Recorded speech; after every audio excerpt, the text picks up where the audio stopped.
Tramp was one of the first movies I ever saw in theaters, so naturally I loved it when I was a little kid.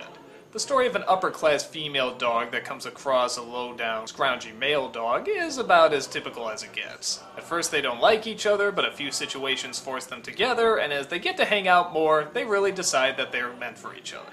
There's some differences to this usual story that I like the fact that I enjoy when they first see each other, it's not love at first sight like so many other Disney films. If anything, he just sees her in passing and just strikes up a conversation. It's not even a pleasant conversation. He's talking about how a baby's gonna take over her life and that she's never gonna be the center of attention anymore. And then he just leaves. Honestly, if you didn't know the story going in, you probably wouldn't have guessed they'd be together by the end. I sort of like that. There's also a bunch of clever little touches too, like I enjoy how the dogs interpret everything. Like how the main character thinks that the name of her owners are Jim Dear and Darling. Simply because that's what they call each other all the time.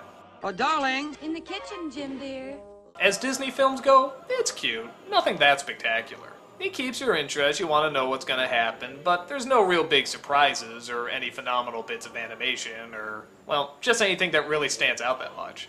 But for what it is, it's a decent film. It did give us that great Siamese song, though, I don't know, is that racist? Now, too? I'm not sure. But it's the one song everybody hums when they're leaving the theater, so that's gotta count for something. We are Siamese, if you please. We are Siamese, if you don't please. It is nice that they don't go for a straight-up villain in the movie or any of those forced story cliches. Well, except maybe one or two. But they're pretty downplayed. The movie is pretty much just a series of moments. But they're nice moments, and I don't recall them ever being really boring. So overall, I think it's okay. I don't think it's one I'll be watching over and over like the other Disney films, but it holds up decent. If you're a dog lover, or if even not, check it out. It's worth an hour and a half of your time. On this lovely